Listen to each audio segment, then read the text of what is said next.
Invito por favor a los asistentes a tomar asiento. Recuerden mantener sus equipos de telecomunicación en vibración o silencio si es posible. El Gobierno Nacional decidió el año pasado fijar unos criterios para la aprobación de zonas francas offshore, costa afuera, un aspecto hasta ahora innovador.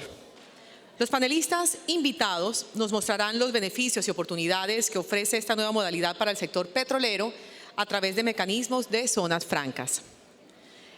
Para ello hemos invitado a expertos sobre el tema, a quienes invito por favor nos acompañen en el escenario. El doctor Eduardo Rodríguez, quien es licenciado en Ingeniería de la Producción de la Universidad de Boston y tiene un MBA de la Universidad de Georgetown. Se ha desempeñado como analista de negocios para los negocios al por menor de Shell en América Central y el Caribe, director de retail de Shell en la República Dominicana, entre otros. Actualmente se desempeña como presidente de Shell Colombia y presidente de la Junta Directiva de la Asociación Colombiana de Petroleros. También nos acompaña el doctor Jorge Trujillo, ingeniero de petróleos de la Universidad de América, así como un executive de MBA de la Universidad de los Andes. Es miembro activo de la Junta Directiva de ACIPET, la Asociación Colombiana de Ingenieros de Petróleos. A lo largo de su carrera ha trabajado en operaciones de perforación en Estados Unidos, Reino Unido, Brasil, Trinidad y Tobago, y ha liderado proyectos costa afuera en Colombia durante los últimos 5 años, apoyando la creación de la nueva industria del offshore. Actualmente trabaja para Anadarko como gerente de perforación en Colombia. También damos una especial bienvenida al doctor Martín Gustavo Ibarra, quien es abogado y economista de la Universidad Javeriana. Participó en la misión del Banco Mundial que creó las zonas económicas especiales en China en 1983. Es un destacado conferencista internacional en temas de zonas francas y comercio exterior. Actualmente es el presidente de Araujo, Ibarra y Asociados. Para la moderación de este panel hemos invitado al doctor Alberto Vives de la Espriella, a quien le doy la palabra. Adelante y bienvenidos sean todos.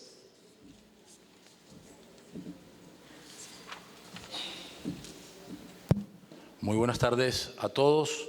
Quiero nuevamente darles la bienvenida a este evento ahora en la tarde y agradecerle a nuestros panelistas su presencia en la tarde de hoy. Yo creo que tenemos unas presentaciones de cada uno de nuestros conferencistas, entonces le daría la palabra primero al doctor Eduardo para que iniciemos con este foro, seguidamente al doctor Jorge Trujillo y después a Martín Gustavo, para que al final cerremos con un panel de preguntas y si nos alcanza el tiempo, dejamos abiertas unas preguntas para el público. Entonces, Eduardo, si te parece, tienes la palabra.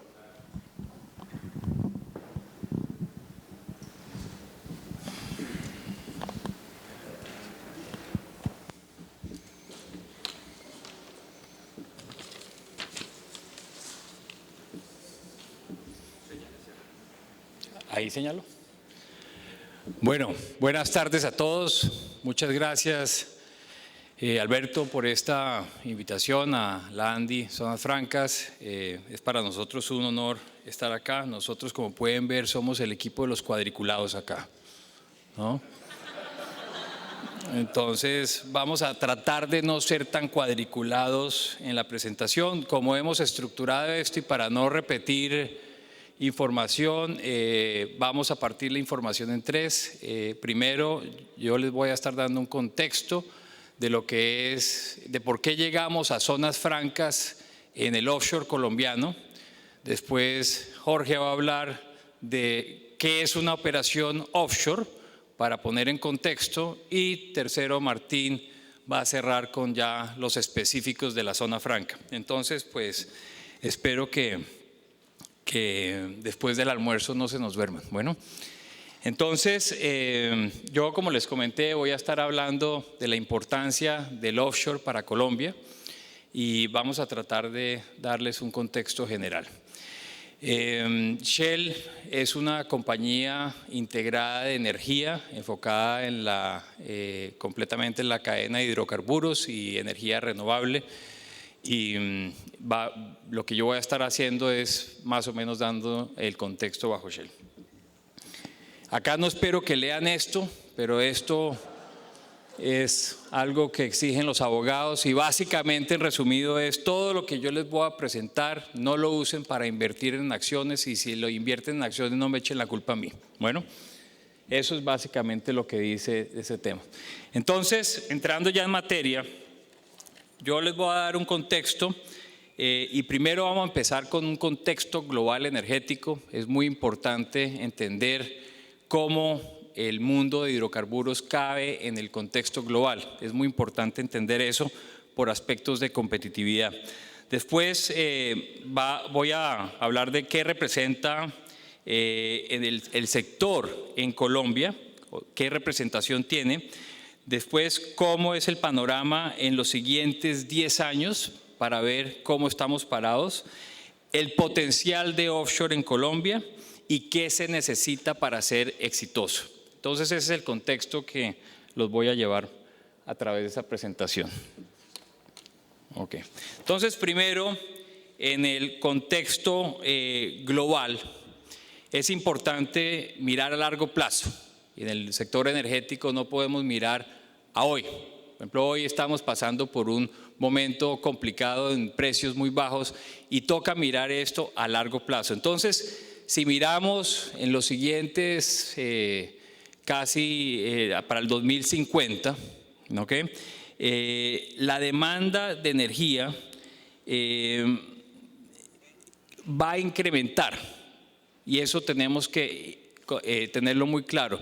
Y va a incrementar porque básicamente los índices de pobreza van a bajar, va a haber una migración de estados de pobreza a clase media. Esta gente va a tener acceso a recursos energéticos, a vehículos, y eso va a incrementar el consumo energético. Entonces, se va a consumir más energía y eso lo tenemos que tener muy claro. También la población va a crecer. Actualmente tenemos 7 billones de habitantes. Para el 2050 se estima que van a haber 9 mil millones de habitantes. Entonces va a haber un crecimiento que es indudable e inevitable.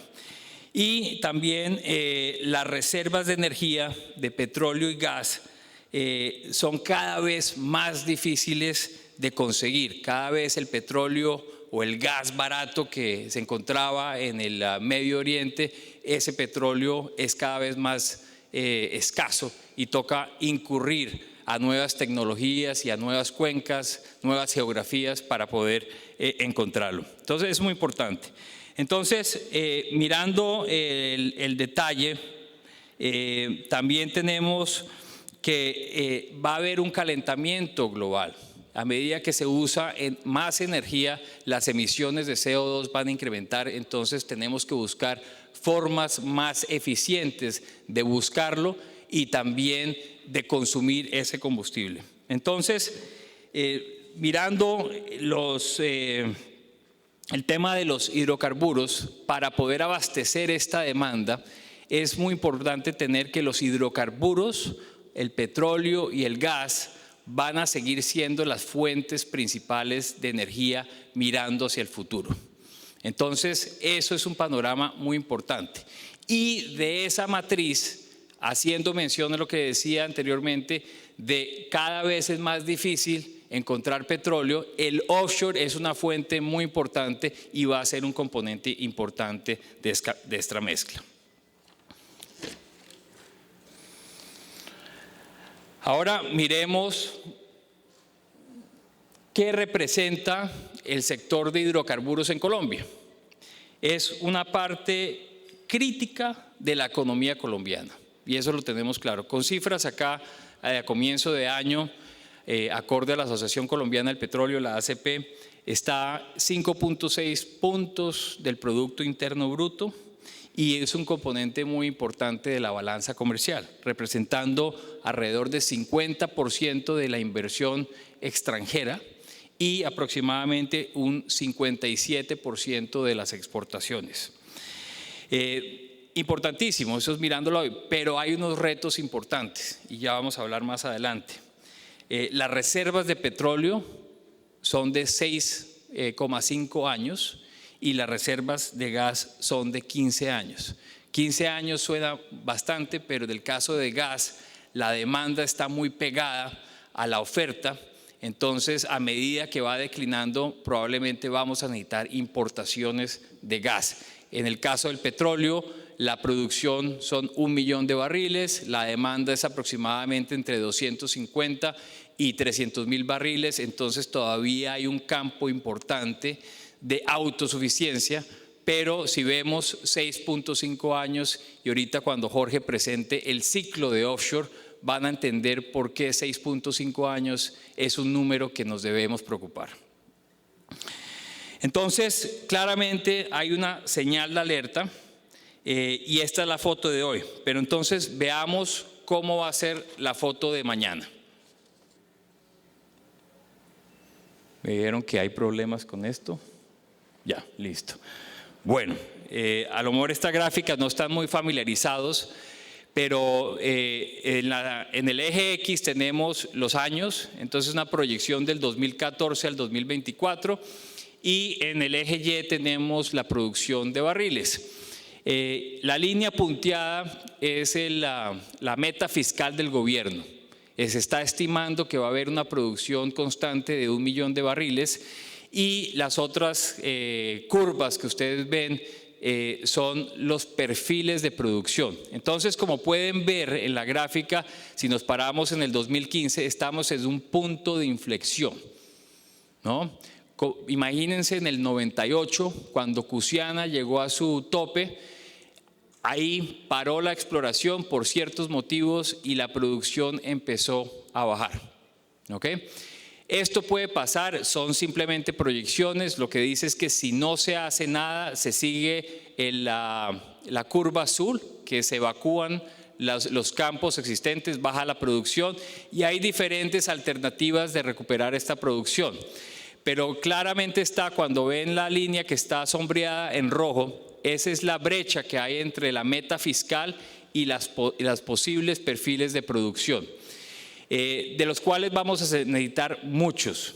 En el caso particular de offshore es a largo plazo y empezamos a ver una curva de recuperación señalada en la gráfica como verde. Ahí empieza, si todo sale bien y todo se da correctamente, la producción de offshore. Entonces claramente vamos en una caída de producción y toca buscar los incentivos para asegurarnos que las compañías tengan los incentivos para invertir en Colombia y poder empezar programas de exploración más agresivos para reemplazar esta brecha. Entonces, miremos con esto, ya entrando en materia de offshore, ¿cuál es el potencial de offshore para Colombia? Primero que todo, el offshore, cuando hablamos de offshore, está el Pacífico. Cuando hablamos de las costas, está la del Pacífico y la del Caribe. Toda la actividad que tenemos hoy día está enfocada en el Caribe colombiano. Actualmente es muy prematuro decir qué hay en el Caribe colombiano, porque es una cuenca no explorada, no es madura y falta mucho por explorar. Pero, acorde a proyecciones de la ANH, se estima que pueden haber posibles reservas hasta de 9.000 millones de barriles. ¿Qué significa 9.000 millones de barriles? Actualmente las reservas de Colombia son de 2.400 millones. Entonces, claramente tenemos un potencial, pero no sabemos a ciencia cierta, pero sí hay un potencial interesante. Entonces, si vemos también el Caribe y esos polígonos de diferentes colores, eso se llaman los bloques que los asigna la ANH, y estos son los bloques que tiene asignado la Agencia Nacional de Hidrocarburos. Entonces, claramente el gobierno de Colombia ha trabajado unos incentivos para atraer estas compañías y que se interesen en explorar esta cuenca tan interesante. Pero les repito, está en una fase inicial con riesgo exploratorio muy alto, ¿no? Y eso es un tema que tenemos que tener muy presente ahora que entremos en las comparaciones. Ahora, ya que tenemos el panorama de que sí hay prospectividad en Colombia, ¿no?, y que es de muy alto riesgo, ahora entremos un poco en la naturaleza del offshore. ¿Ok? ¿Por qué está esta gráfica acá? Primero, quiero decirles pues que el offshore no es nada nuevo. El offshore lleva haciéndose más de 100 años, inclusive se comenzó en Venezuela, en el Golfo de Maracaibo, y ha ido avanzando a través de los años. Esta gráfica es cómo ha avanzado en los últimos 30 años, más de 30 años, creo que 37 años, a profundidades cada vez más altas, ¿no?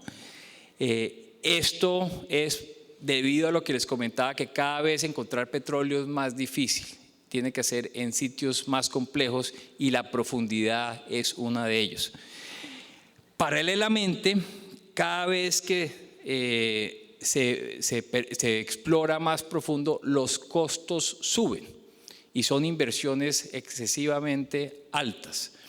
Un pozo de onshore, continental, cuesta alrededor, dependiendo, un costo exploratorio de 10 a 30 millones de dólares, dependiendo de la complejidad, en promedio.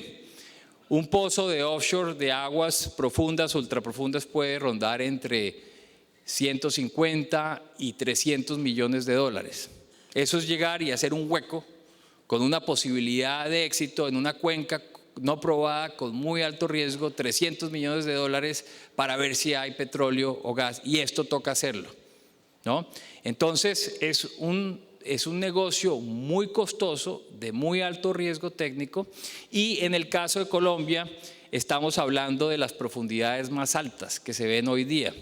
La última plataforma está aproximadamente 2.600 metros ya produciendo, es uno de los récords mundiales actualmente produciendo. Colombia está entre 1.500 y 3.500 metros. Entonces, si combinamos esos dos factores de alto riesgo exploratorio más altos costos, pues si uno es un inversionista tiene que tener unos incentivos muy importantes para fomentar a las compañías que exploren. Entonces veamos, y todo este preámbulo para llegar al tema de zonas francas, ¿no? Pero creo que era muy importante. Entonces ya. Listo. Ok, entonces miremos qué se ha hecho. Y el gobierno, yo creo que de Colombia, en conjunto con la industria y muchos asesores, hemos trabajado en conjunto para buscar unos incentivos muy importantes y poder llegar a ellos. Primero, las zonas francas. Las zonas francas es un tema indispensable para poder compensar esos altos costos de inversión y esa incertidumbre. Entonces, ese es un componente muy importante que se ha hecho, salió ya un decreto, prontamente va a salir una modificación que Martín va a hablar más en detalle, pero eso pues tiene unos beneficios importantes. Segundo, se han mejorado aspectos contractuales con la ANH, se subió el tiempo de exploración de 6 a 9 años, entonces da más tiempo para evaluar. El tiempo de producción sube de 24 años a 30 años y también un tema que se llama derechos de precios altos, que cobra un fee adicional cuando el precio está a cierto nivel. Ese umbral se subió considerablemente. Entonces, esto pone ya a Colombia en un nivel importante y es lo que ha hecho que vengan compañías de la talla como Anadarko, como Petrobras, como Shell, como Statoil, como ExxonMobil, como Repsol a Colombia, que son compañías muy pues serias y que están buscando temas grandes en Colombia. Esto es un logro muy importante del gobierno colombiano. Pero la película no termina ahí. Todavía hay retos pendientes, ¿no? Se necesitan todavía incentivos adicionales, en especial para el gas. Entonces, en este momento, digamos, Colombia está, si asumimos que ya descubrimos algo, ¿no?, está a la altura del Golfo de México, ¿no? Y el Golfo de México es una cuenca ya comprobada que lleva produciendo 30 años, el Golfo de México americano. Entonces tiene un riesgo técnico muy bajo o más bajo. Entonces, si yo comparo Colombia y estoy en los mismos incentivos fiscales que el Golfo de México, sino con la diferencia que uno tiene una posibilidad de éxito más grande que la otra, pues toca hacer un esfuerzo adicional, porque al final del día estas inversiones se miran globalmente y el dinero va a ir a aquellos países con los mejores incentivos y obviamente prospectividad. Entonces se necesita incentivos adicionales que estamos trabajando. Segundo, el marco regulatorio. Es nuevo el offshore, entonces toca tener un marco regulatorio competitivo, eficiente, predecible. Las licencias ambientales tienen que salir, los contratos tienen que estar acorde a las operaciones, la parte técnica también, entonces todavía tenemos que trabajar en eso. Y el otro tema son, ya una vez descubro, son inversiones significativas, nunca antes vistas en Colombia. Entonces, antes de invertir ese dinero, tiene que haber una estabilidad contractual. Y eso es un tema muy importante. Colombia se caracteriza por un país que no cambia las reglas de juego, pero ya para entrar en este nivel de inversiones es necesario tener una estabilidad contractual. Pero confiamos que en conjunto con el gobierno de Colombia, con el gremio de la Asociación Colombiana de Petróleo, con excelentes asesores como Araujo Ibarra y todo un equipo que nos acompaña, creo que vamos a poder llegar a lo que se necesita para que el offshore en Colombia sea rentable. Entonces, concluyendo, ya entrando en el último slide, primero, las zonas francas son clave para el desarrollo de offshore. Segundo, los hidrocarburos son indispensables para la economía nacional y es un catalizador que va a desarrollar servicios ajenos a ellos, pero también va a generar regalías, impuestos para poder mejorar la competitividad del país, como carreteras, vías, etc. Tercero, el offshore es un componente importante para las reservas colombianas. Cuarto, el costo y el riesgo, se necesitan incentivos altos para poder atraer la inversión offshore, pero si ustedes llegan y les preguntan en realidad, oiga, ¿cómo estuvo la presentación de Shell? ¿Qué dijeron? Y uno cuando sale de estos congresos no se acuerda ni de una presentación. Entonces, si yo quiero que se acuerden de una sola cosa, lo más importante para el tema del offshore es esto, es la competitividad. Eso es lo que tenemos que hacer, eso es lo que tiene que hacer el gobierno colombiano, tiene que pararse todos los días y decir, bueno, ¿cómo estamos en relación al Golfo de México, a Brasil, a Nueva Escocia, al Mar del Norte? ¿Cómo estamos? ¿Estamos siendo más competitivos o menos competitivos? Y eso lo tenemos que tener siempre muy claro, porque eso es lo que va a traer la inversión. Muchas gracias.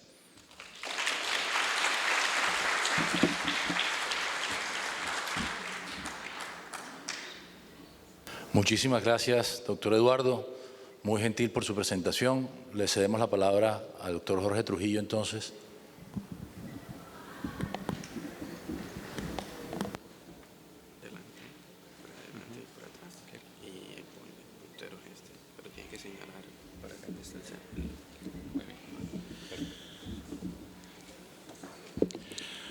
Bueno, buenas tardes a todos. Quiero darle las gracias a Alberto y a Andy por esta invitación. Estoy realmente contento de estar aquí y poderles contar un poquito cómo es esto del offshore.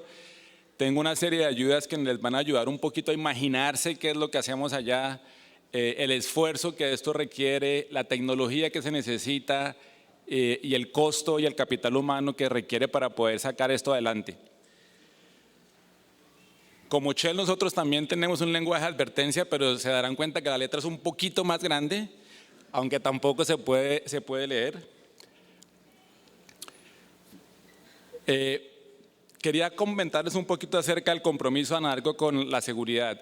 Anadarko es una empresa no muy conocida en Colombia, les voy a contar un poco más, pero algo clave es que cada vez que emprendemos un nuevo proyecto, tratamos primero de entender los problemas ambientales y las condiciones culturales del área, creamos un plan equilibrado para poder proteger los recursos naturales y nos adherimos a la norma más estricta, a la norma del país o a nuestros propios principios y regulaciones para asegurarnos que las operaciones se llevan a cabo de una manera responsable. Y esto es muy clave para el offshore. Obviamente estamos dentro de un medio marino y ustedes se van a dar cuenta que la mayoría de operadores del offshore son compañías grandes que tienen muchísima experiencia y la experiencia en esto es fundamental para asegurar que la operación se lleve a cabo de una manera segura.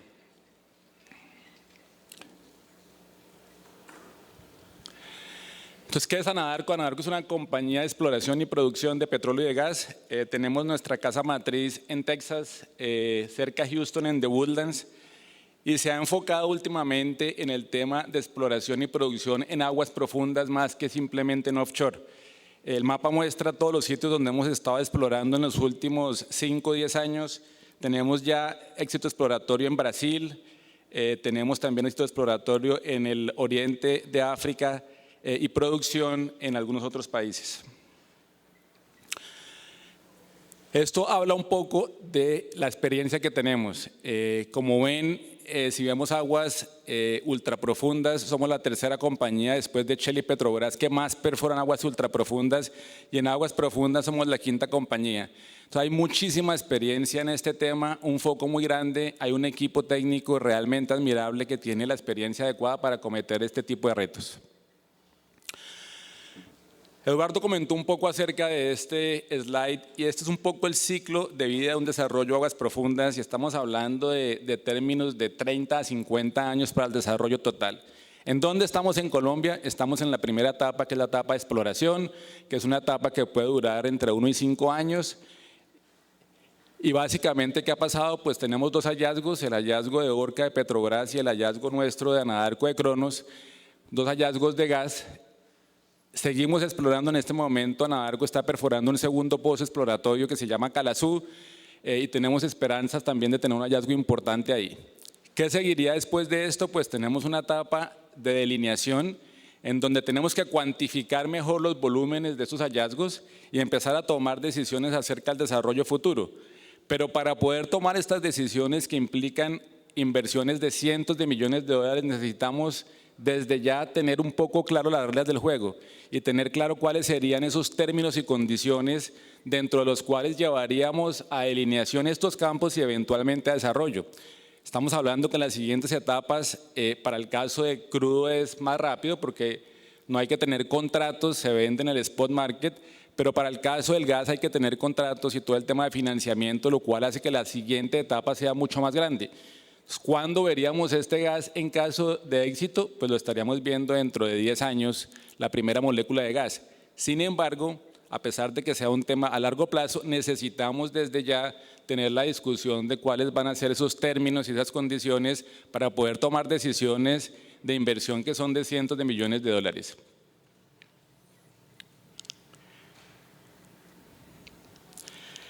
Quería mostrarles un poco un video porque yo creo que es difícil imaginarse qué es lo que hacen esos perforadores allá en el medio del mar y creo que es bueno que vean ustedes el esfuerzo y la tecnología que se requiere, pero básicamente lo que se trata es esto, guardar las proporciones es casi como ir a la luna. Imagínense que uno está a 2000 metros de profundidad de agua, está haciendo un hueco que empieza con el tamaño de una bola de playa y termina como el tamaño de un balón de microfútbol, de manera telescópica, pero lo está haciendo a 2000 metros de profundidad de agua.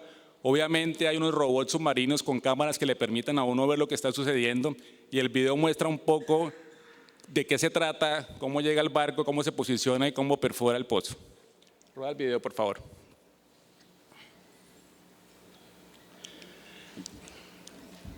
Entonces esto va a mostrar desde el comienzo cómo llega estos barcos de perforación, se llaman drill ships. Estamos hablando que para poder tener un barco de perforación de estos, los barcos de logística que lo apoyan y todos los servicios se requiere más o menos una inversión de 1.2 millones de dólares todos los días, mientras que el barco esté en aguas colombianas. Entonces el barco llega derecho al sitio de perforación.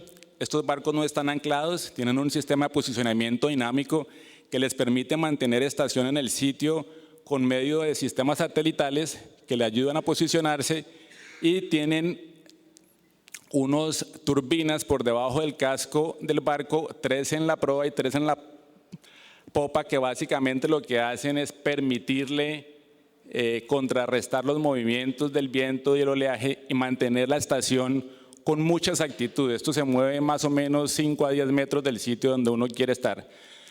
Al comienzo del sitio, una vez en el sitio, se inspecciona el fondo marino, se asegura que no hay ningún problema y se empieza la perforación, que básicamente se baja tubería hasta instalar el primer tubo conductor y el cabezal de pozo, todo esto a 2.000 metros, a 2 kilómetros de profundidad de agua.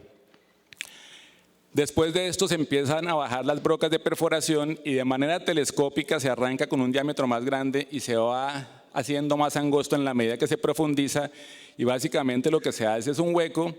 Con estas brocas se usa un fluido de perforación para poder lubricar la broca y evitar que el hueco que uno está haciendo se derrumbe, y se va profundizando. Estos barcos tienen aproximadamente 200 personas a bordo, es un equipo bastante grande que se requiere para acometer esta tarea. La mayoría de las personas que tenemos a bordo de esas embarcaciones son personal extranjero. En Colombia hay muy poco desarrollo y poca experiencia en el tema de offshore, pero estamos en proceso de desarrollarlo. Tenemos gente colombiana a bordo, la compañía de perforación se llama Dolphin Drilling, y ellos han empezado el desarrollo de algunos colombianos de la región para poder empezar el desarrollo de competencias. Una vez se llega al sitio donde se quiere bajar y aislar este hueco, lo que se hace es bajar un tubo y cementarlo de manera que quede aislado y se pueda entonces seguir profundizando. En la medida en la que se sigue profundizando, lo próximo que van a ver es ya bajar lo que se llama el tubo riser, que básicamente lleva en el fondo una serie de válvulas preventoras que le permiten a uno tener el control del pozo en caso de que haya un incidente de pérdida de control. Estas válvulas, digamos, son la seguridad que le permiten a uno cerrar abajo en caso de que haya un incidente. Claramente el equipo es muy competente, tenemos muchos planes de contingencia para evitar que algo suceda, pero si algo sucede, pues tenemos equipos que nos permiten tener contingencias y poder accionarlos de manera adecuada. Hasta ahí les quería un poco mostrar para darles un poco más de conciencia. El proceso sigue cada vez bajando con brocas más pequeñas y tubos más pequeños hasta que se llega a la zona donde está el interés, y básicamente se bajan unas herramientas por cable que le permiten a uno entender qué tipo de roca y qué tipo de fluidos hay dentro de esta roca y si es una zona de interés. Nunca se perfora como en los Beverly Ricos que salía el chorro de aceite, no, todo se queda allá, y básicamente se usan herramientas para entender qué hay dentro de esta roca y poder evaluarlo adecuadamente. Ya puedes parar el video.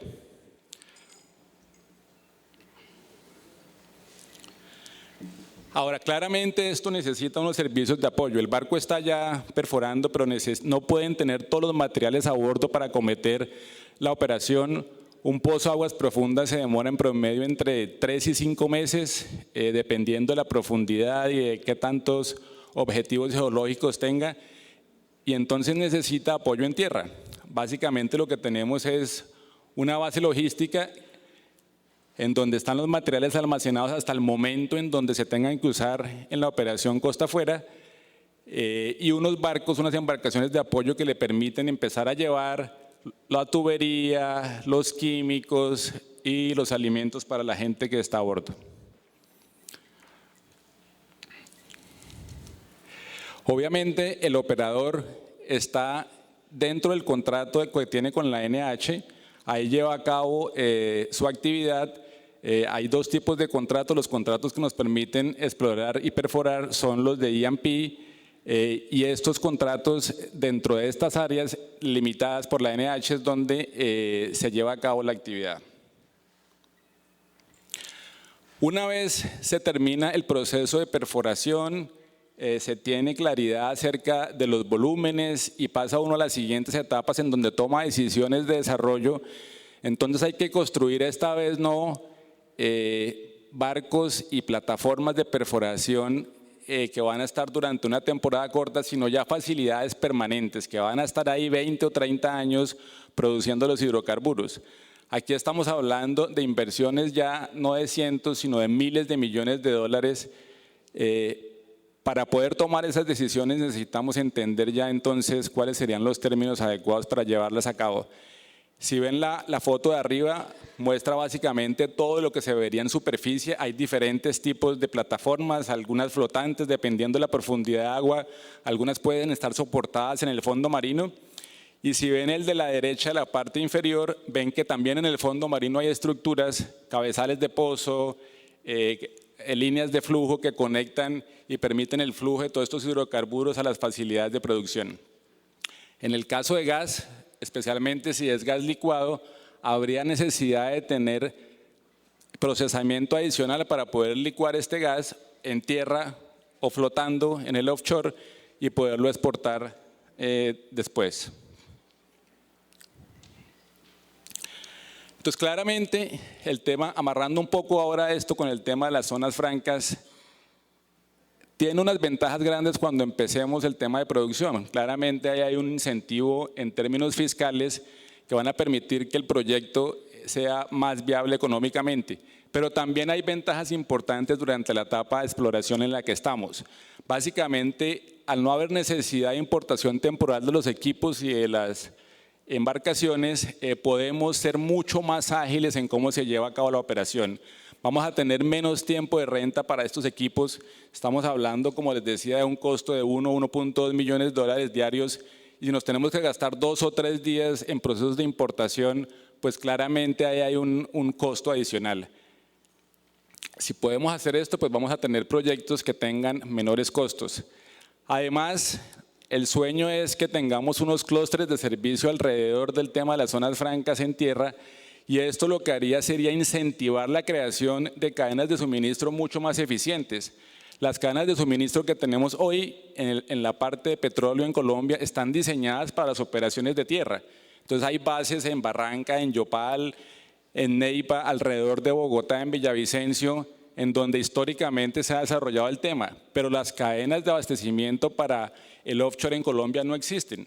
Entonces, esto nos permitiría incentivar a las compañías de servicios para que se instalen en estas zonas francas y hagan de estas cadenas de abastecimiento algo mucho más eficiente, mejorando también los costos del proyecto.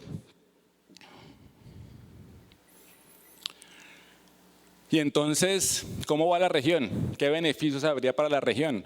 Pues básicamente esto puede tener el potencial de ayudar de manera significativa con el desarrollo regional, creando clústeres logísticos de servicios para el offshore, invitando a compañías que se instalen sus cadenas de abastecimiento en la costa, creando oportunidades para empresas locales para que lleguen a estas cadenas de abastecimiento, y les voy a mostrar cómo.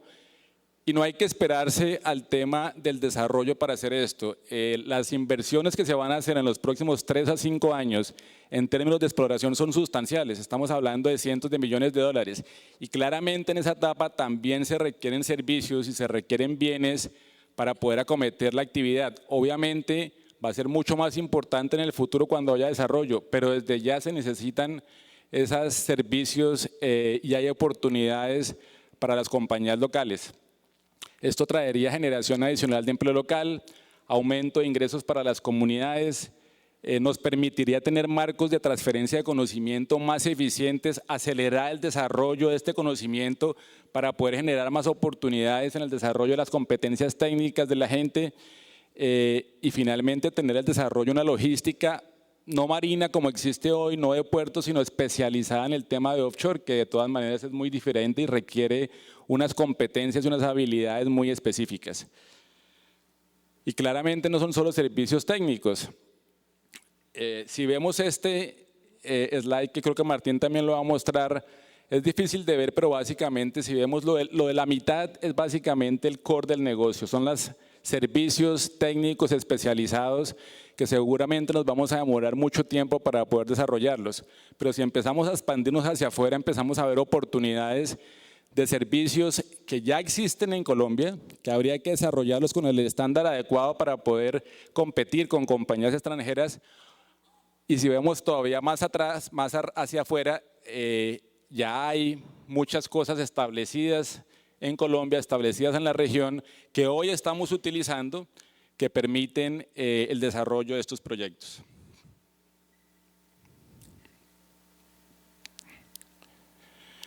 Entonces, para finalizar, pues tenemos un reto. Las buenas noticias es que ya estamos empezando a determinar el potencial de hidrocarburos del Caribe colombiano, pero falta mucho por hacer. Estamos en un punto clave de la industria.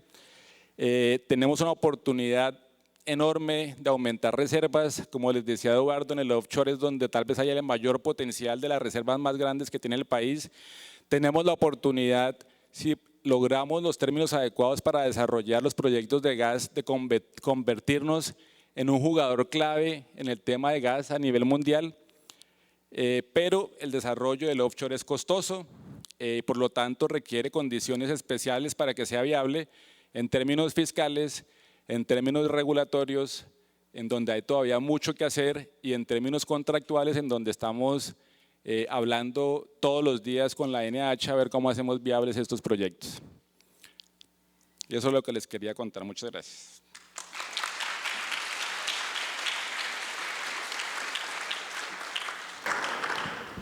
Muchas gracias, Jorge.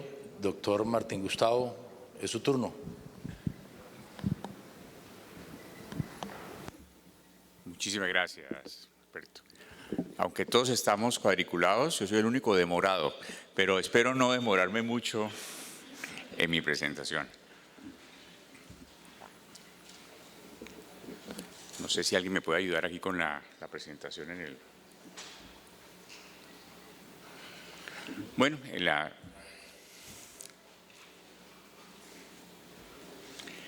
ahí me toca la parte más dura en esta hora, que a su vez es la hora más dura del día, la hora del bostezo.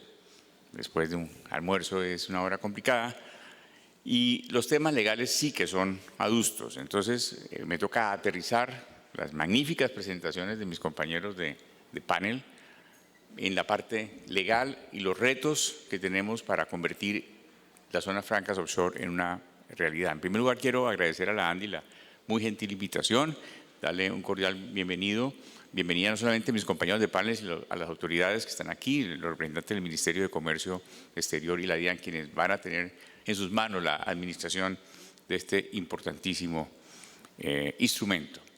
Bueno, quiero empezar diciéndoles que las zonas francas en el mundo no son nuevas, ni son pocas, ni es un invento colombiano.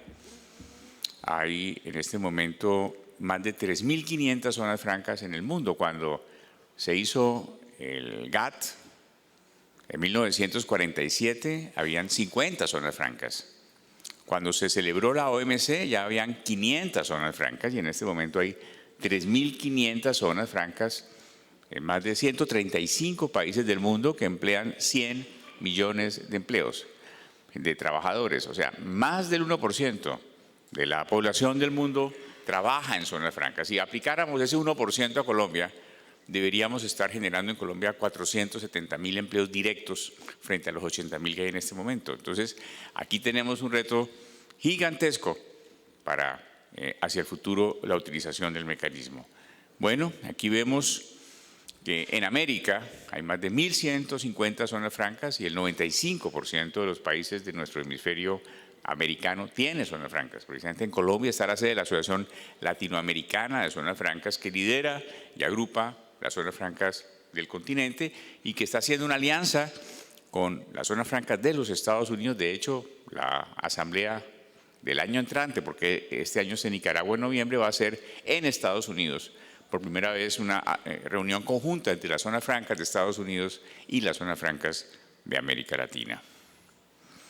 En Colombia, pues hay 102, 103 zonas francas aprobadas, 160.000 empleos directos, ya van para 80.000, 180.000 indirectos, y aquí pues vemos la expectativa de poder generar en los próximos 5 años por lo menos 400.000 empleos directos y 1.200.000 empleos indirectos. Y eso es indispensable para esos 20.000 millones de dólares que necesitamos generar en Colombia para compensar precisamente la caída, paradójicamente, de nuestros principales productos de exportación, el petróleo y el carbón. Los antecedentes de las zonas francas offshore y el sector petrolero. Esta no es una idea nueva. Hace más de 30 años se creó la primera zona franca offshore en el Mar del Norte. Irlanda, para crear incentivos y atraer los ojos de las empresas petroleras internacionales, creó la primera zona franca en las agitadas aguas del Mar del Norte. Encontramos otros ejemplos de zonas francas offshore en países como Emiratos Árabes Unidos, en Singapur. De hecho, en Singapur se fabrican muchas de las plataformas, superplataformas que ustedes acaban de ver en el video de Ana Darko. Impresionantes equipos, costosísimos equipos que van flotando de un país a otro. También, no solamente para offshore, para refinería existen la figura de las zonas francas. Las más grandes refinerías del mundo son zona franca.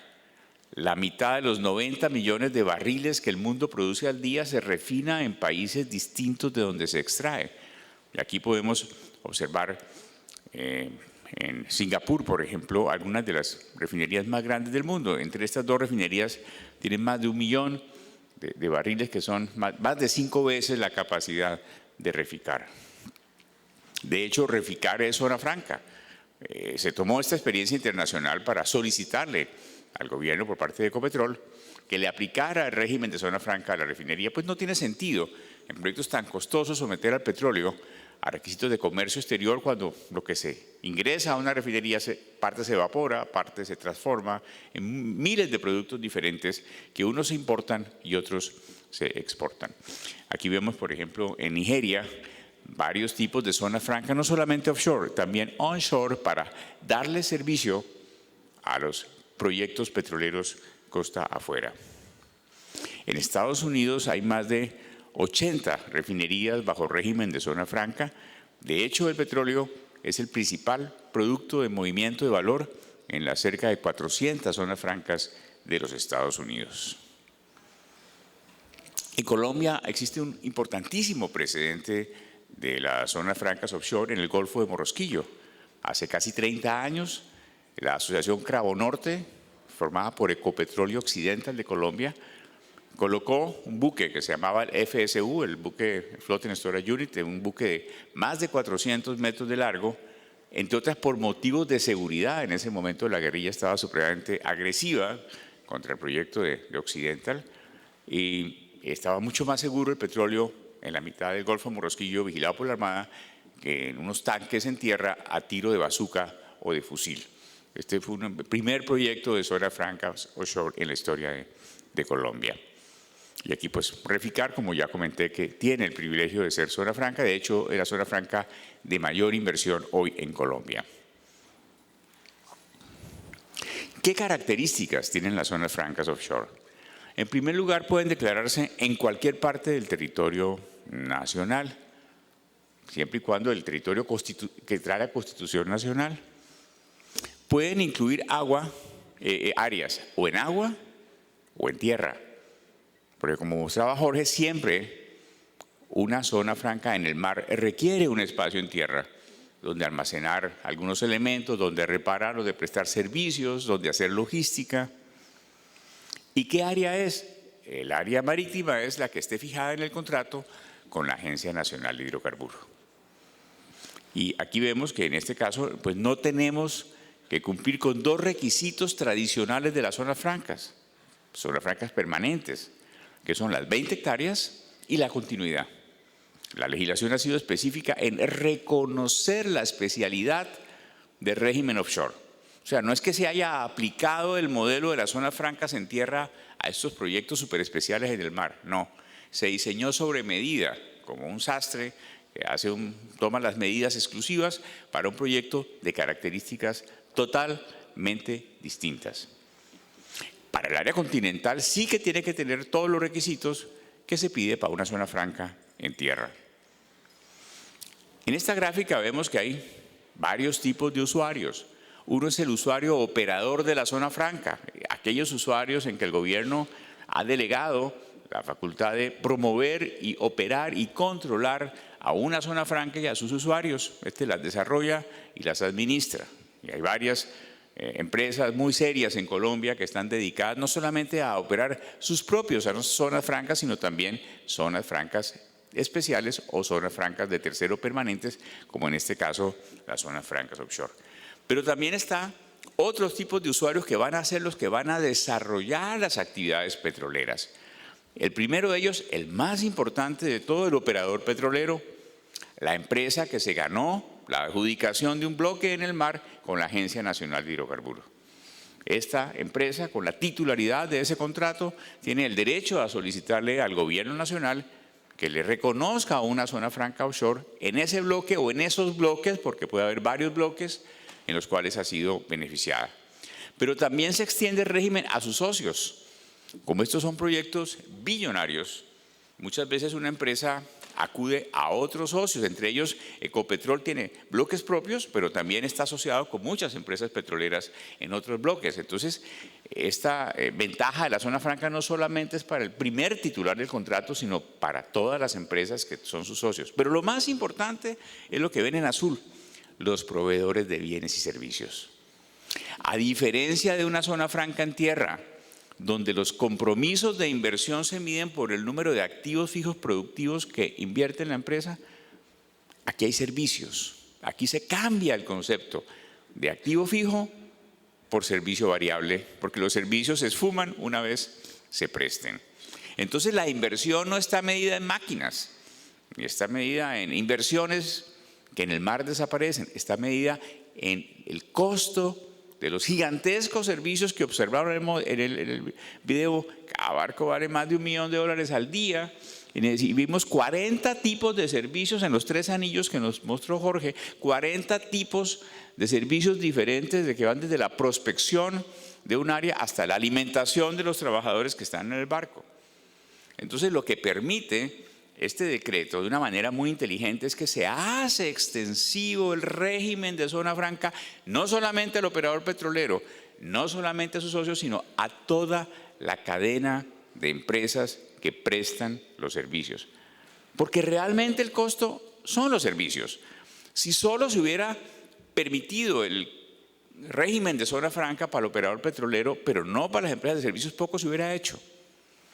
Entonces, al nivelar el régimen de zona franca, y ahorita vamos a ver cómo, al operador petrolero y sus socios, con las empresas prestadoras de servicios, se está volviendo competitivo Colombia frente a sus principales pares en el mercado mundial. Porque cuando una empresa petrolera va a decir dónde ubicar su plata, ve cuáles son los 5 o 6 países que tienen prospectos de petróleo y gas y cuál es la fórmula de rentabilidad financiera donde los impuestos, la velocidad y las facilidades cumplen un papel fundamental.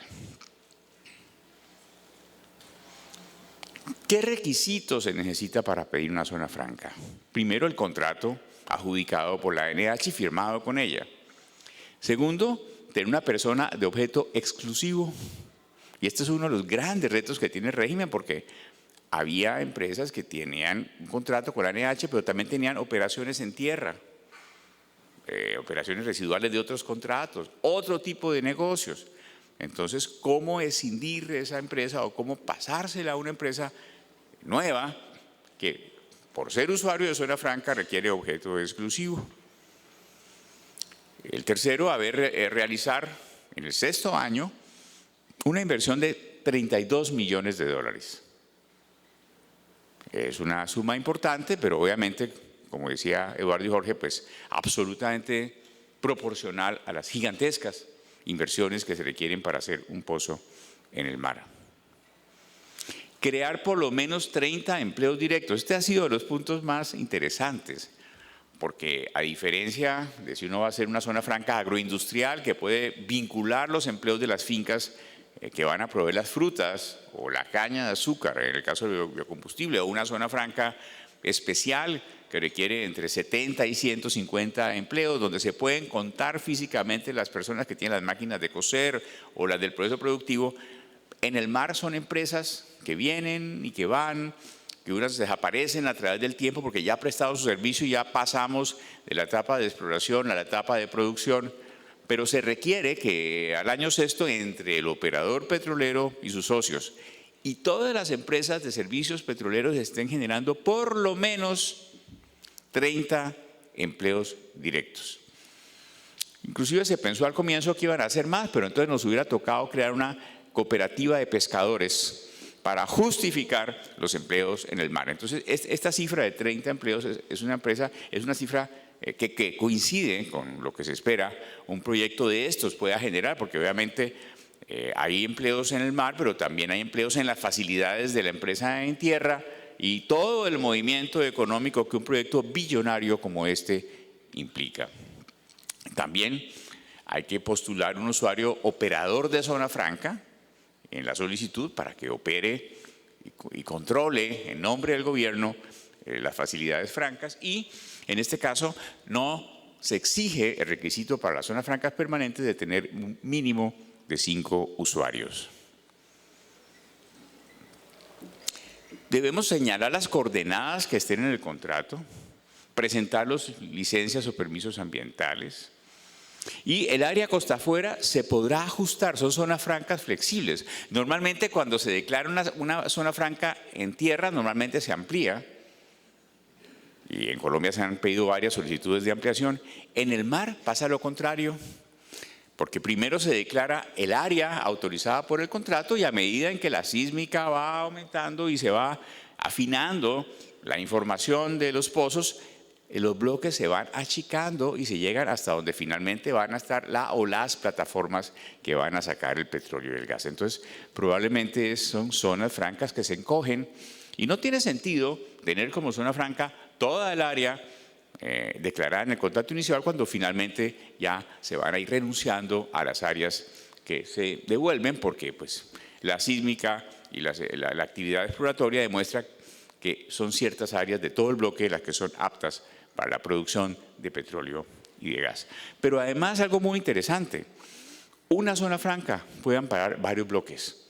No tendría sentido, ni por economía procesal, ni por tiempo de control del Estado, que empresas que tienen hasta 9 bloques tengan 9 zonas francas al tiempo, 9 gerentes, 9 presidentes, cuando realmente el equipo técnico de los bloques 2, 3, 4, 9 son el mismo presidente, los mismos equipo técnico, probablemente los mismos contratistas de servicios petroleros. Este es un punto que se ha afinado y que ya cuenta con la bendición del gobierno y que es de la mayor importancia. En la parte en tierra hay 2 opciones. Una, en que la empresa o sus contratistas de servicios puedan ubicarse dentro de una zona franca ya declarada.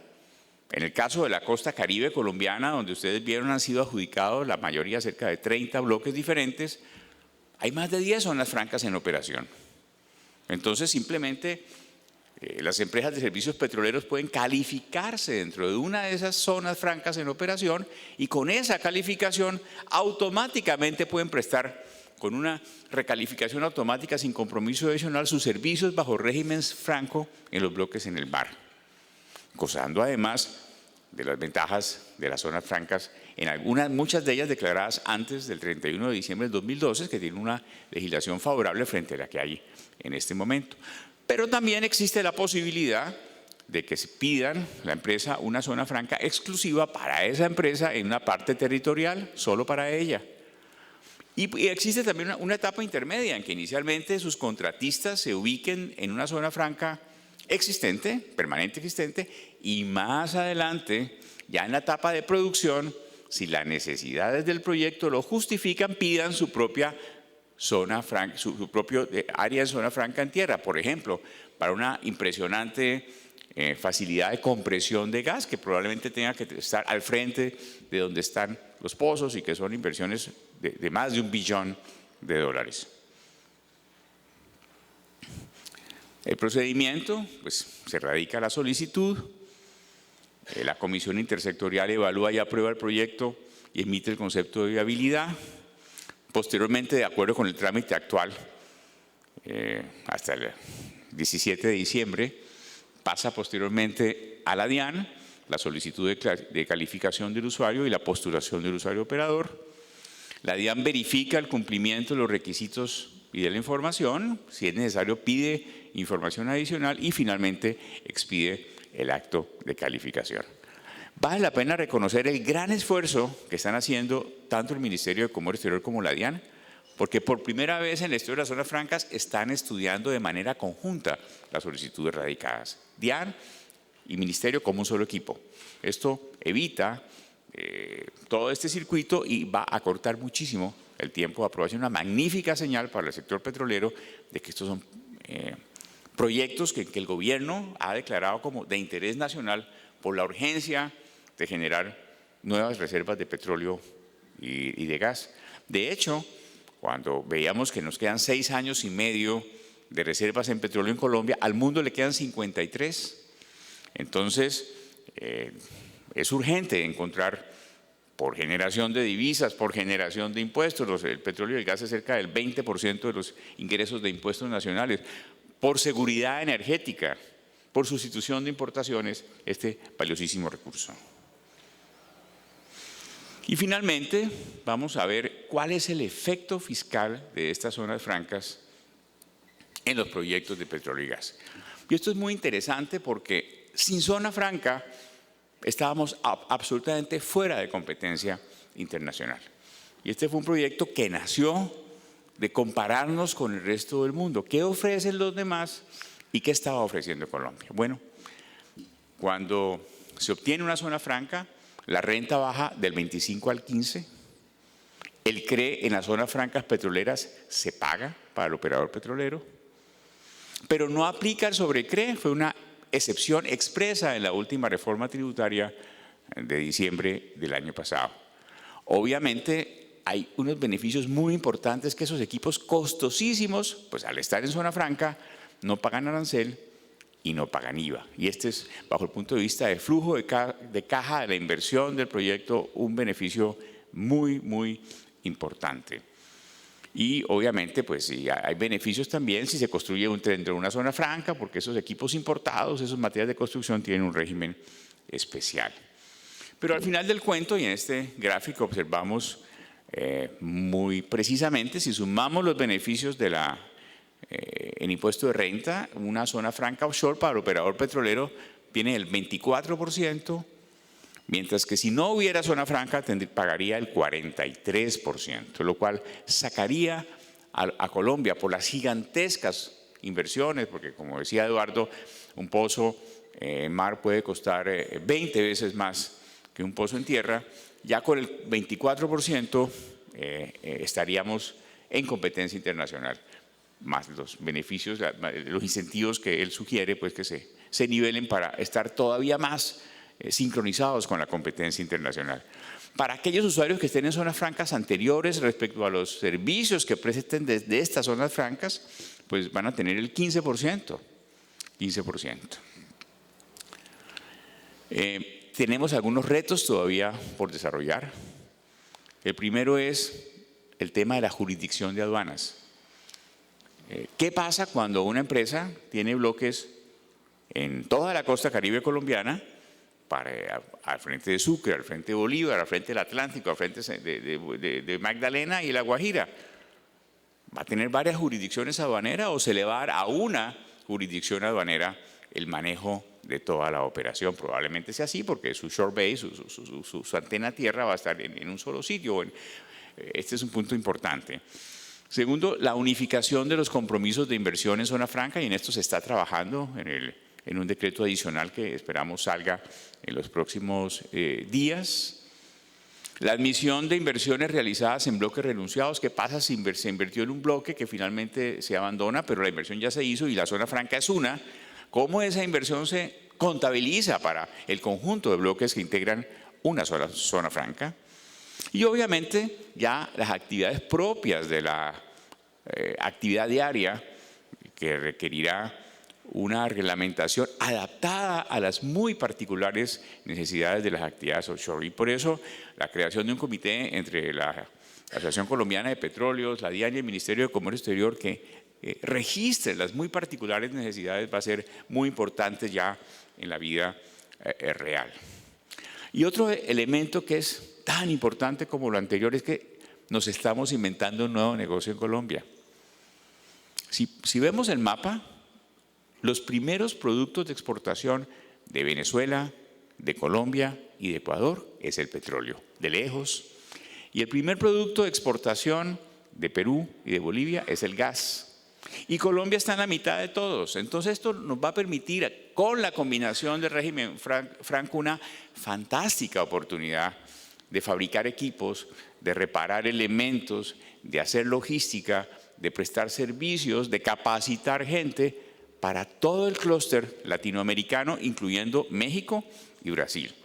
Ya con este mecanismo de zonas francas hay empresas de servicios petroleros que han decidido montar sus centros de logísticas en zonas francas colombianas para atender a toda América Latina.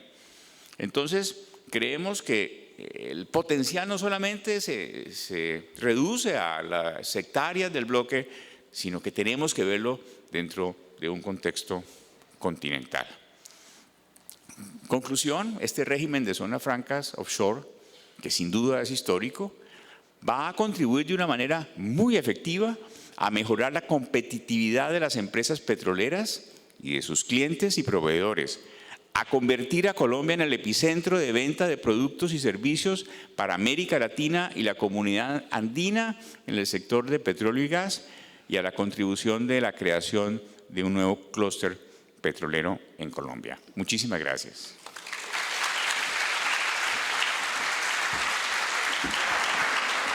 Muchas gracias, doctor Martín Gustavo. Bueno, yo diría que antes de comenzar con las preguntas, me gustaría dejar como un par de reflexiones de estas tres presentaciones. Algo que creo que nos debemos llevar todos en nuestra mente, en especial las autoridades presentes. Una, pues que definitivamente, por lo que hemos visto, Colombia ya está en el mapa del offshore en el mundo. No solamente, así como lo está Brasil, como lo está Venezuela, como lo está el Golfo de México, como lo está los países árabes, como lo está el Reino Unido, como lo está Noruega, ya Colombia está en el mapa. Esa es una primera reflexión. Pero una segunda reflexión que tiene mucho que ver con la primera es que no nos basta con estar en el mapa del offshore. Todas estas grandes empresas realizan sus inversiones si y solo si hay facilidades para hacer esas inversiones y si los tiempos para esas inversiones son cortos. Porque ¿qué pasa? Como lo decía el doctor Eduardo y el doctor Jorge, estas compañías ponen a competir los proyectos, cuando está la prospectividad comprobada, entre los países. Entonces, creo que esas son como dos reflexiones importantes para tenerlas en cuenta si queremos de verdad nosotros aprovechar esta industria, incentivarla y proyectarla dentro de Colombia. Entonces, me gustaría iniciar una serie de preguntas a cada uno de ustedes. Comienzo contigo, Eduardo, si te parece bien. Y la primera pregunta es, usted menciona que uno de los retos para ser competitivos es la necesidad de incentivos. ¿Qué tipo de incentivos se requieren? ¿Podría darnos algunos ejemplos? Sí. El tema del gas, por ejemplo, ¿no? Ya se anunciaron 2 descubrimientos de gas, pero es un gas costoso. Es un gas costoso que monetizarlo, pues hay un aspecto de la demanda local, pero para poder justificar estas inversiones tan altas se requiere más que la demanda local y también se requiere tener acceso a los mercados internacionales, ¿no? Los que pagan un premium por esa demanda de gas. Entonces, en el tema de gas necesitamos todavía, como es un gas costoso, necesitamos unos incentivos adicionales fuera de los que ya se tienen, que son bastantes, pero es compitiendo con un gas que ya existe. Mucho de ese gas es costa adentro. Por ejemplo, en el caso de Canadá, Canadá ya tiene el gas y tiene que buscar la forma de monetizarlo, ¿no? En la costa oeste de Canadá. Y hay 21 aplicaciones para proyectos de gas licuado de natural, solicitudes, y son proyectos billonarios, de los cuales de esos 21, solamente 1 o 2 van a salir para tener acceso a los mercados de Asia. Entonces, la competencia es dura y no solamente pues, basta con bajar la regalía, tenemos que buscar varias formas de cómo hacer viable estos proyectos de gas. Regalías es una, estabilidad contractual es otra, restricciones a exportaciones es otra, ¿no? Los clústeres que hablaba Jorge Trujillo, cómo podemos eficientizar más las operaciones para que en realidad los costos bajen. Entonces son varias cosas que tenemos que trabajar. Y obviamente la más importante es que la madre naturaleza tenga gas, ¿no? Si tiene líquidos sería mucho mejor también, ¿no? Y en el tema de líquidos de petróleo estamos en par con el Golfo de México, entonces necesitamos un poquito más de incentivo para que Jorge y yo podamos convencer a nuestros jefes, hombre, denos un poquito más de plata, ¿no? Y así es, competimos con un portafolio global y debido al alto riesgo de Colombia, Colombia tiene que tener un poquito más de atractividad. Perfecto, muchas gracias. Doctor Jorge Trujillo, ¿este desarrollo de clúster logístico del que usted habla depende del desarrollo de zonas francas costa afuera o es independiente? Una cosa es zona franca costa afuera y otra cosa el clúster logístico. Pues van de la mano. Yo creo que hablamos un poco de que la zona franca en el mar va a requerir el apoyo de los servicios logísticos en tierra. Y estos servicios logísticos en tierra, como lo explicaba el doctor Gustavo, también tienen que estar dentro de zona franca para que la cadena completa se vea beneficiado del tema de la zona franca. Entonces el desarrollo del clúster yo lo veo en tierra alrededor de las zonas francas que vayan a estar involucradas en offshore.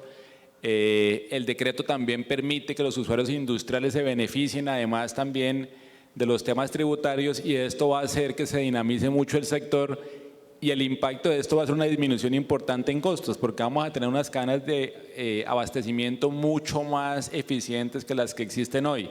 Estamos hablando que el hecho de no tener cadenas de abastecimiento efectivas en la costa incrementa el costo de los pozos en un 10 o 15%.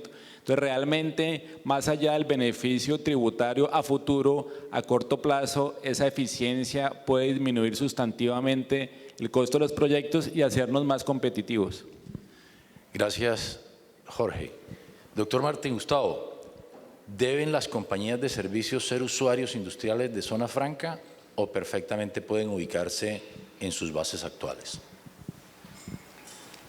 Sin duda, las compañías que tengan bases actuales van a seguir prestando magníficos servicios para el onshore.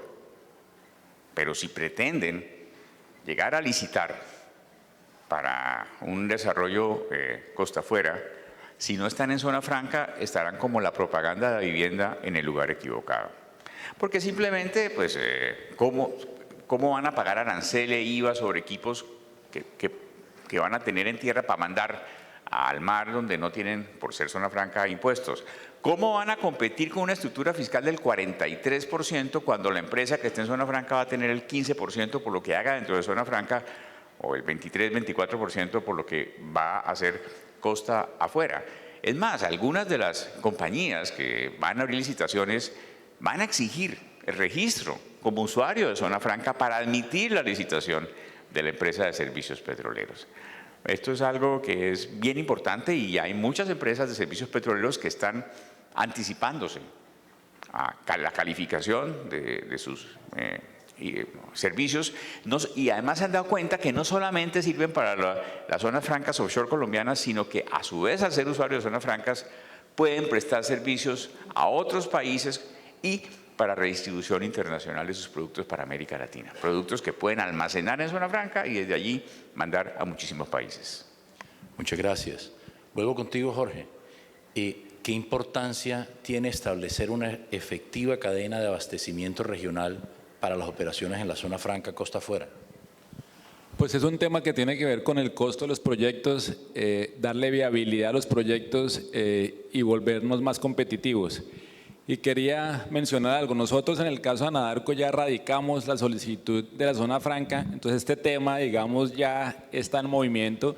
Estamos en conversaciones con la DIAN y con el Ministerio para entender cómo va a ser la operación, el detalle y esperamos que la próxima vez que estemos operando, que seguramente va a ser el próximo año cuando después de esta campaña el taladro de perforación vuelva al país, podamos operar dentro de una zona franca y empecemos a ejecutar todo el tema que hemos estado hablando hoy y a unos costos mucho menores.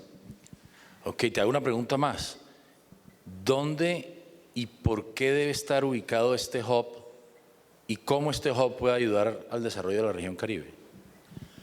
Claramente tiene que estar en la región, en alguna de las ciudades que estén cerca a las zonas de exploración. Es importante además pensar en que esto es una oportunidad no solamente para prestar servicios dentro del país, sino que esto nos da la oportunidad también de prestar servicios afuera. En el norte de Sudamérica ha habido un desarrollo exploratorio muy importante en países como Trinidad, en Surinam, en Guyana Francesa, que van a requerir servicios y que tampoco tienen unas cadenas de abastecimiento bien desarrolladas. Entonces, toda una oportunidad interesante, no solamente para prestar servicios adentro, sino para exportar servicios hacia estos otros países. Muchas gracias. Antes de ir con Eduardo, quisiera, Martín Gustavo, que nos dijeras, ¿qué piensas tú? ¿Qué debería hacer ese mercado local de proveedores para ser partícipe en todo este proceso de zonas francas? ¿Cómo se deben preparar? Bueno, yo creo que están muy preparados. Además, porque esto ha llegado al tiempo con la baja del precio del petróleo. Entonces, cada vez las compañías dicen, una cosa era cuando el petróleo estaba a 120 y otro a 40. Entonces, ¿cómo pueden ser los proveedores mucho más competitivos? Y la claridad es total. Pero no solamente yo quisiera referirme al clúster anterior al servicio. Quisiera también referirme y reflexionar sobre el clúster posterior al petróleo y gas. Muy probablemente, si estos proyectos son exitosos, como tenemos una fe inmensa de que así lo sean, en Colombia se puede crear una zona franca gaseosa. Por ejemplo, que utilice el gas, no para exportar gas solamente, claro, se exportará y se exportará en grandes cantidades, para utilizar ese gas, para exportarlo indirectamente, atrayendo a Colombia siderúrgicas, empresas de aluminio, empresas de fertilizantes, empresas que exporten más cemento para todavía darle un mayor valor agregado. Hay ejemplos en otros países del mundo de zonas francas que utilizan, como una que hay en el Congo. El Congo le pasa algo interesante, al revés de lo que le pasa a Europa, que produce 3 veces más energía de la que el país consume. Como es energía eléctrica, hidroeléctrica, pues no puede exportarla. Entonces ha creado una zona franca para atraer proyectos altamente consumidores de energía. Entonces, eso es muy importante. Nosotros fuimos dotados por Dios de mucho tipo de energía. Tenemos montañas, 3 cordilleras con mucha agua. Somos el segundo país con más agua. Claro que este año no ha llovido mucho, pero somos el segundo país con más agua del mundo. Tenemos energía de carbón, tenemos energía de petróleo, tenemos energía de gas, tenemos energía de viento en La Guajira. Es decir, los colombianos trabajamos con mucha energía. Muchas gracias. Eduardo, en este orden de ideas, ¿qué se está haciendo a nivel de industria para que el offshore no pierda momentum frente al onshore, teniendo en cuenta la coyuntura nacional e internacional? Yo creo que ahí hay un trabajo muy mancomunado entre el gobierno de Colombia y la ACP, ¿no? Y estamos trabajando de la mano. Un ejemplo es todo lo que se ha logrado para el offshore. Eso se ha hecho en conjunto con la asociación y con los gobiernos que en realidad han dado un apoyo increíble. Pero también hay diferentes medidas para diferentes necesidades. Hay un plan de choque, hay un plan a mediano plazo y hay un plan a largo plazo dependiendo de las diferentes prioridades. Precisamente la ANH esta semana, el lunes, anunció un plan con 4 iniciativas especiales que acogen muchas de las necesidades que está pidiendo la industria, y eso es muy importante, ¿no? Tiene puntos para mejorar la prospectividad del país, para agilizar los trámites, para revisar el tema de competitividad, y hay otro que no me acuerdo en este momento. Entonces, yo creo que lo importante es que sigamos pensando de esa manera y entre la industria y el gobierno trabajen de la mano pues para tratar de ir descifrando cada vez cuál es la fórmula mágica de mantener ese equilibrio de competitividad, porque al final del día eso es lo que atrae la inversión. Si las condiciones son buenas, pues viene la industria, como decía Martín. Si hay energía barata, pues vienen las compañías que consumen alta electricidad y eso genera un sinnúmero de beneficios. Entonces el tema, nuevamente, por eso yo acabé con esa palabra, lo último, siempre debemos estar pensando competitividad. Y no competitividad entre nosotros, sino globalmente. Y tener una visión a largo plazo con respecto a eso. Muchas gracias. La siguiente pregunta se la haría tanto a Eduardo como a Jorge. ¿Qué está haciendo la industria para incentivar el clúster logístico y el desarrollo de proveedores en la región, entendiendo naturalmente las limitaciones en cadena de suministro de algunas ciudades? Jorge, hágale. Gracias. Pues yo creo que algo importante es, ya estamos usando compañías locales de servicios en muchos temas importantes. En el tema logístico estamos usando compañías locales que le han apostado al offshore. En servicios ambientales también estamos usando compañías locales. En todo el tema que tiene que ver también con el agenciamiento aduanero, el agenciamiento marítimo, y hemos trabajado de la mano para aliviar algunos de los brechas que podrían tener en términos de competencia comparándonos con compañías extranjeras. Entonces yo creo que ha habido un aprendizaje en los últimos años con los pocos proyectos que ha habido, y es bueno ver cómo las compañías han ido creciendo en competencia y hoy algunas son muy competitivas para competir inclusive por fuera, y esperamos seguir continuando esa cadena para poder tener compañías que se acerquen un poco más al centro de los servicios técnicos y puedan desarrollarlos en Colombia sin necesidad de traer compañías extranjeras. Gracias, Jorge. Eduardo, ¿complementas en algo? No, yo creo que lo mismo, pues Anadarko está en una posición más avanzada que nosotros, porque ya están perforando, pero el progreso natural de esto es, pues uno empieza con un alto número de proveedores internacionales con los estándares que tienen que tener, y a medida que hay más actividad, uno trabaja con compañías locales para desarrollar el contenido local, y al final del día la meta ideal es que el contenido local sea colombiano. Y eso es lo que uno busca, pero para llegar allá tiene que haber mucha actividad, tienen que darse proyectos, y pues tenemos que ayudarnos todos pues para llegar a un nivel de actividad e inversión para invertir en universidades que tengan programas adecuados, para que los contratistas puedan comprar barcos y hacer contratos a largo plazo, y todo ese círculo virtuoso que se genera con eso. Entonces estamos en una fase muy temprana. Hay compañías en Colombia que han tenido mucha visión y la han apostado al offshore, entonces en ciertos servicios ya están constituidas y con unos estándares muy altos, pero es una fase muy prematura en este momento. Bueno, muchas gracias. Me indican que el tiempo se nos ha agotado, entonces quiero agradecerle a nuestros panelistas especialmente por sus presentaciones. Entiendo después de este panel de hoy que nuestro auditorio se va mucho más informado sobre todo el tema de zona franca, costa afuera y el tema de exploraciones offshore. Así que le pido al auditorio un aplauso especial para nuestros panelistas.